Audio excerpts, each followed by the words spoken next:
Nick is 22 years old when he disappears without a trace on September 28, 2019. Until then, he had led a completely normal life. University, work, friends and family. But not even his oldest friends were able to guess what was going on in his head. Suddenly Nick is gone, and by putting together the puzzle pieces, his family realizes that Nick will not be coming back. Suddenly his belongings are found on the doorstep of a young woman, and his job has been terminated. But little by little doubt creeps in. Did Nick really take off voluntarily? Is it possible that he had to flee? Or could he have been forced to make his disappearance seem like a voluntary act? And what does the girl that received all of Nick's belongings have to do with the whole thing? We are going to talk about this and more in today's video.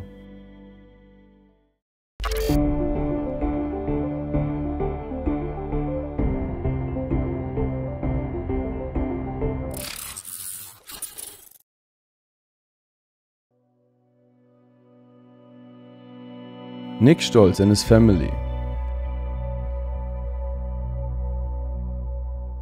Jessica is Nick's older sister. At the time of the disappearance, she was 27 years old. Until this day, she's constantly tortured by the essential question: where's her little brother? Everything started so great. Nick comes from a perfect little family. Nick grew up with his parents in Wörde, a suburb of the German city Düsseldorf. He was always very close to his family. Especially with Jessica, he had a special bond. The two shared a passion of spending time on the water. Together with Jessica's boyfriend, they loved taking out the boat or riding jet skis. But even besides that, they spent lots of time with each other. The siblings used to sing in a choir together, got their driver license together, and overall had a pretty good relationship. Of course, there were occasional arguments, but which brother and sister don't fight? Jessica describes her brother in another documentary as extremely helpful and honest. Sure, he was somewhat quiet, even reserved at times, but he was always there for her when she needed him, just like the other way around. In 2019, Nick was working as a metalworker apprentice while going to school on the side to become an engineer. In his free time he was involved in gymnastics, especially in jumping on the trampoline. He seemed rather happy. However, in the meantime, Jessica isn't so sure about that anymore. Every day, she still goes to his room at her parents' house to feel closer to him. They both lived there at the time of Nick's sudden disappearance, and to this day his parents haven't changed his room. It is still the same way he left on the day he vanished. His disappearance. It was September 28, 2019, when Nick was last seen by his family. In the morning, Jessica entered the bathroom while Nick was getting ready.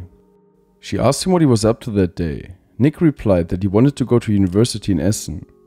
It wasn't unusual for Nick to go there, and Jessica didn't notice anything odd in her final conversation with her brother either. At 9:45 AM, Nick said goodbye and took the trash out on his way out of the door. Then he drove off in his car. This was the last time anyone should see the young man. Around 2 PM the doorbell rang. Jessica answered the door and saw two policemen standing there. They were asking for Nick and wanted to know if she had any idea of his whereabouts.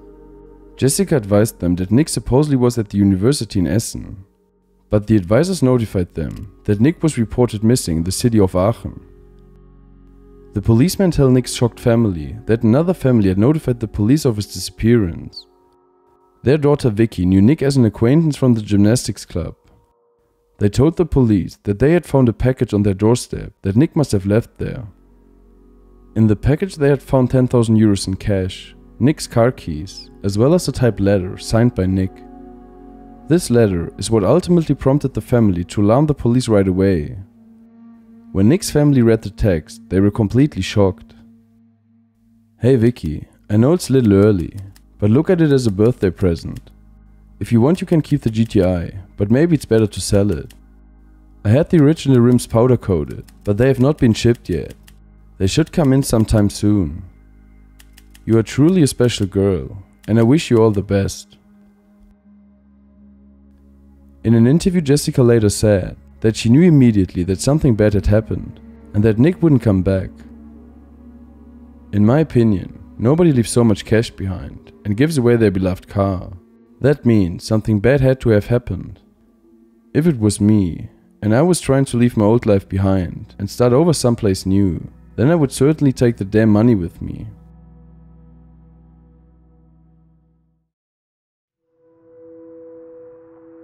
The investigation. Already on the same day of his disappearance, the police deployed search and rescue dogs, for example at the cemetery and the Färber Park. The police questioned people who regularly visited Färber Park with their dogs. Several of them could remember Nick, and one woman even said that she saw him with the girl. The young lady's description fit Vicky. When the police investigated further, they found out that Nick had quit his job a long time ago. He had been out of work for almost a month already. Around the same time, he had also dropped out of university. Nick had not told his family about any of that.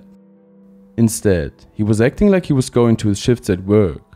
He always left the house on time and came back after the shift was supposedly over. The same applied to the night shifts. What Nick was really doing during those times is still unclear even today.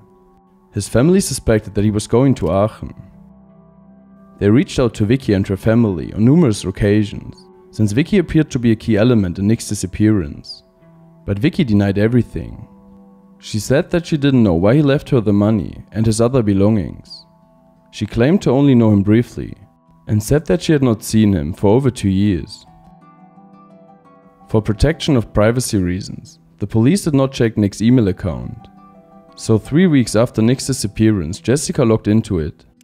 She found a train ticket from Aachen to Düsseldorf, and an airplane ticket from Düsseldorf to Barcelona, and then a second ticket from Barcelona to Lisbon. Jessica immediately notified the police of her findings, but she said that she didn't feel like she was being taken seriously.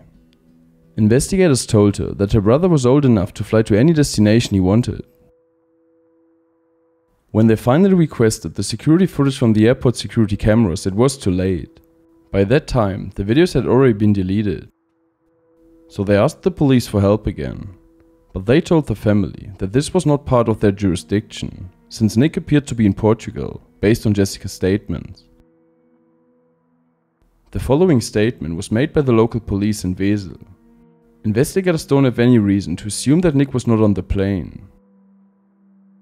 This is when the family hired a private detective, but the cops made his job a whole lot harder. Citing privacy concerns again, they refused to share the case files with the detectives or the family. For missing person cases without indication of a crime having been committed, even close family members are not permitted to access the case files. This serves as a protective measure for the missing persons. As a result, the private detective was not able to uncover any new information on Nick's whereabouts either. Nick's family doubted the fact that he went on the trip altogether. As far as Jessica is concerned, there are 3 possible options of what might have happened. Suicide, Nick having to flee from someone, or him being the victim of a crime. One thing that points to suicide is him quitting his job and giving away all of his belongings.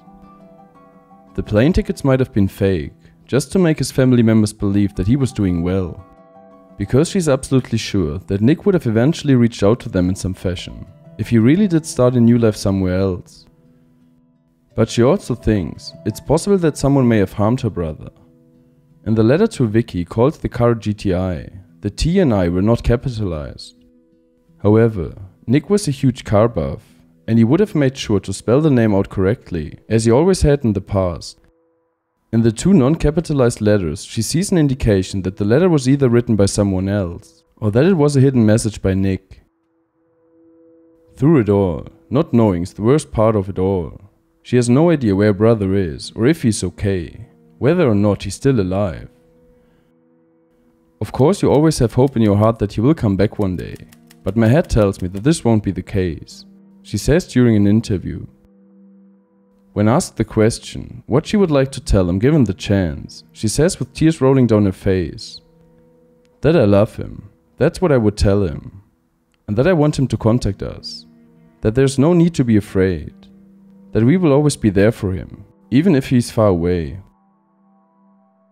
Since the police won't investigate further unless there are new leads, she asked the public to report any information regarding her brother's disappearance to the police. It doesn't matter how insignificant it may seem.